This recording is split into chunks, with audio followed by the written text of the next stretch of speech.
Bismillah ar-Rahman ar-Rahim. Excellence, Monsieur le Président de la République du Burkina Faso, Monsieur Roch Marc Christian Kaboré, Mesdames et Messieurs les ministres, Excellences, Mesdames et Messieurs les ambassadeurs, Monsieur le Wali du Grand Casablanca, Monsieur le maire de Casablanca, Mesdames et Messieurs les présidents, chers amis, honorable assistance, qu'il me soit permis de vous exprimer mon immense joie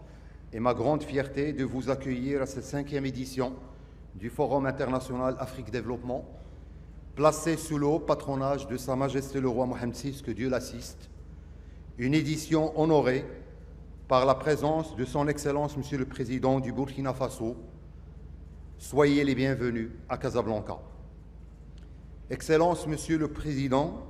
votre présence honore les participants du Forum, honore l'engagement commun au service d'une Afrique qui avance et honore ce volontarisme collectif sans précédent. Qu'il me soit donc permis, Excellence, Monsieur le Président, et au nom de tous, de vous réitérer notre profonde gratitude et notre immense honneur de vous compter parmi nous. Et nous sommes heureux, Excellence, Monsieur le Président, que votre pays, le Burkina Faso, pays frère du Royaume du Maroc, soit l'invité d'honneur de cette 5e édition de notre forum pour présenter durant ces 2 jours votre programme national de développement économique social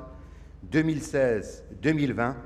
et qui porte sur des investissements de plus de 15 000 milliards de francs CFA et qui a eu un accueil éclatant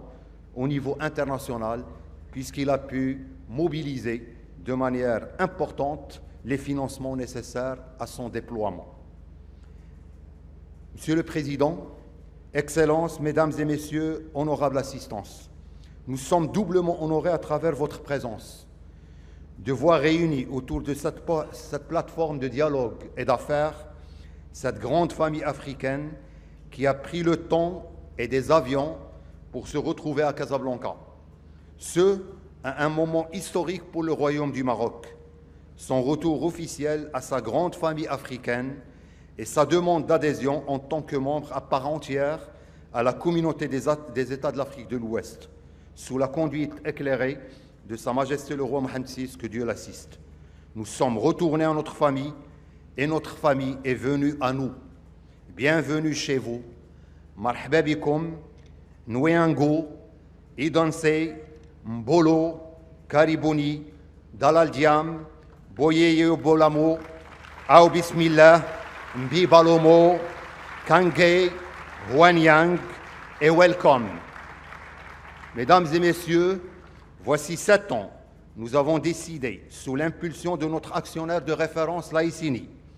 de créer le Forum international Afrique Développement, convaincu que le développement de notre continent ne peut être opéré qu'à travers un engagement fort, constant, résolu de ces opérateurs économiques pour concrétiser des projets créateurs de valeur et de richesse pour tous. Il était devenu urgent de créer un espace de dialogue, d'échange, de solidarité, de fraternité, afin d'apporter notre contribution à l'intégration économique dont notre continent a tant besoin. Porté par des visions d'État d'avant-garde en faveur d'une coopération sud-sud agissante, nous avons atteint ensemble un nouveau palier. Depuis sa création, notre forum a ainsi mobilisé 6 000 opérateurs de 36 pays,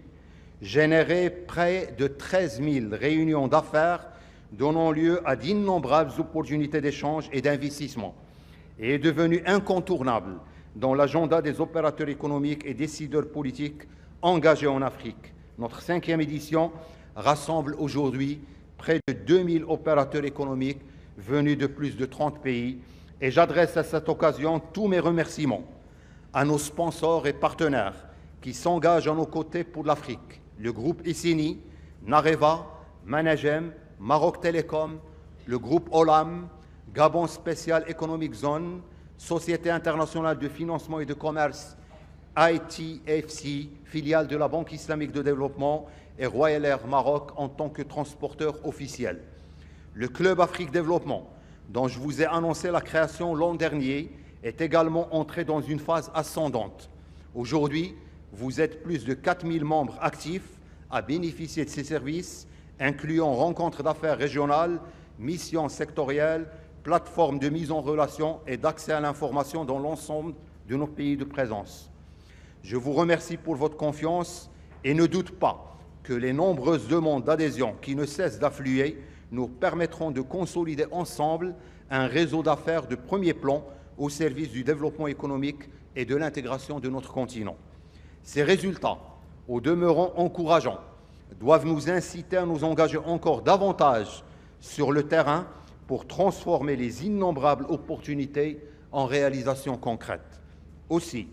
pleinement conscients des défis qui se posent à nos entreprises et à nos entrepreneurs, et suite à de nombreux échanges avec des Africains chefs d'entreprise, avons-nous décidé de lancer pour l'année à venir, en coordination avec le patronat marocain, la CGM, dont la présidente est ici présente, le programme Stand Up for African Women Entrepreneurs,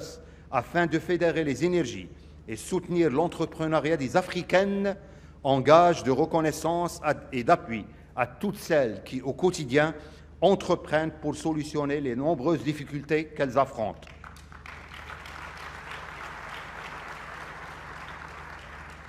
Aux héroïnes de notre continent, nous dédions un espace et un programme. Monsieur le Président de la République, Mesdames et Messieurs, si l'année 2017 s'ouvre sur des perspectives plus favorables pour la croissance mondiale, elle demeure encore fragile sous l'influence de nombreux facteurs d'incertitude. En effet, la croissance et le commerce mondial devraient certes retrouver un dynamisme positif. Les cours de pétrole ont connu une embellie sous l'effet de l'accord conclu par les principaux producteurs, occasionnant une relative détente budgétaire pour les pays pétroliers et un redémarrage progressif de l'inflation. Parallèlement, les cours des matériaux de base ont enregistré une reprise à la faveur de la dynamique d'investissement dans les infrastructures et l'immobilier en Chine, mais aussi des anticipations d'un assouplissement de la politique budgétaire aux États-Unis qui pourraient s'engager dans un programme ambitieux de reconstruction de leurs infrastructures. Néanmoins, les facteurs d'incertitude sont multiples et conduisent nombre d'institutions internationales, FMI, OCDE, à relativiser les anticipations de croissance qui auraient des chances d'être révisées dans les deux sens. Ainsi, la montée des risques protectionnistes, des restrictions au commerce mondial et aux migrations constituent un risque majeur pour la croissance mondiale. Et les fondations même de la croissance mondiale demeurent fragiles en raison d'une faible croissance de la productivité et des salaires réels. Dans cet environnement global, dominé par l'incertitude, l'Afrique, au-delà du ralentissement conjoncturel enregistré en 2016 sous l'effet de la baisse des cours pétroliers, maintient le cap et demeure plus que jamais un espoir pour la croissance mondiale. En effet, comme l'a souligné son Excellence, Monsieur le Président de la République du Burkina Faso, l'urbanisation et la démographie africaine sont un atout majeur. 187 millions de personnes supplémentaires vivront dans les villes africaines au cours de la prochaine décennie. Et en 2034, la population active africaine atteindra 1,1 milliard de personnes, supérieure à celle de la Chine ou de l'Inde. La consommation des ménages, des entreprises et la production industrielle à destination de la demande intérieure et en substitution aux importations pourraient enregistrer une croissance considérable au cours de la prochaine décennie, et les mutations technologiques à l'œuvre constituent une autre opportunité historique majeure pour le continent africain et peuvent permettre de faire émerger nombre d'activités nouvelles tout en renforçant l'inclusion économique et financière des populations africaines. Excellence, Monsieur le Président du Burkina Faso, Mesdames et Messieurs, dans ses discours lors de la COP22 en novembre 2016 et devant l'Union africaine en février 2017, Sa Majesté le roi Mohamed VI, que Dieu l'assiste, avait déclaré, première citation, « Je vous propose de dessiner une Afrique qui s'engage résolument sur la voie du développement durable, une Afrique qui agira en vue d'un développement inclusif, en accord avec ce qui fait son identité, la culture de partage, d'équité et de solidarité. » Lors de la COP 22 du 22 novembre 2016 à Marrakech. La deuxième citation de Sa Majesté, c'est la voie de la solidarité, de la paix et de l'union que mon pays a choisie.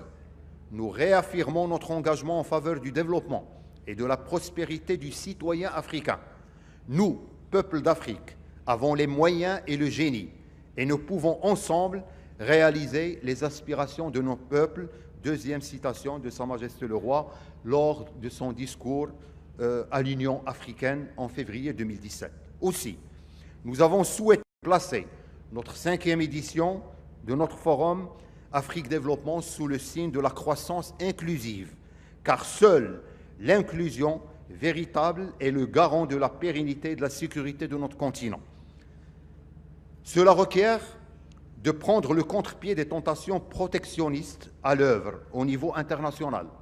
en réaffirmant notre croyance dans un espace commun intégré, porteur d'espoir et d'avenir. Et à cet égard, la réintégration par le Maroc de l'Union africaine et sa demande récente d'adhésion à la communauté des États d'Afrique de l'Ouest en tant que membre à part entière, après 23 visites du souverain dans 11 pays de la région, témoigne d'une vision africaine authentique, ouvrant un large champ d'opportunités pour les opérateurs économiques ainsi que notre jeunesse. Cela requiert également d'investir plus massivement dans le capital humain, dans la promotion de la femme africaine, dans le renforcement des infrastructures d'énergie, de transport et de logistique, et dans la mise en œuvre des schémas de gouvernance crédibles. Cela requiert enfin d'impliquer et de libérer les énergies des acteurs privés dans une démarche de création de valeur partagée, à travers une colocalisation bien pensée, assurant création d'emplois et transfert d'expertise, de maîtriser l'urbanisation du continent en veillant à une inclusion sociale génératrice de croissance et enfin d'assurer une inclusion financière forte permettant d'intégrer nos populations dans le secteur formel. Et c'est ce que va animer les 3 workshops dédiés à cet effet dans le cadre de notre forum. Je vous informe également que vous pouvez accéder au cours de notre forum au marché de l'investissement où 7 pays frères et amis sont à l'honneur et qui permettra de vous informer sur leurs plans nationaux de développement et projets d'investissement phares. Nous avons ainsi l'honneur de recevoir cette année le Burkina Faso, invité d'honneur, la République du Congo, la Côte d'Ivoire, Madagascar, le Rwanda, le Sénégal et la Tunisie. Enfin, en hommage au génie artistique de notre continent, j'ai le plaisir de vous convier à un parcours intitulé « Présences africaines » qui réunit dans le cadre de notre forum de nombreux artistes de notre collection tournée vers l'art contemporain africain, patiemment constituée pendant plus de 40 années de mécénat. Je suis ainsi heureux de vous inviter à poursuivre nos échanges autour de notre patrimoine culturel commun. Pour ceux qui restent encore parmi nous, les jours à venir, un projet culturel africain de grande ampleur avec la présence d'une trentaine de pays africains vous attend à Rabat. Ville lumière et capitale marocaine de la culture, l'Afrique en capitale, qui sera organisée par la Fondation des musées au musée Mohamed VI de Rabat.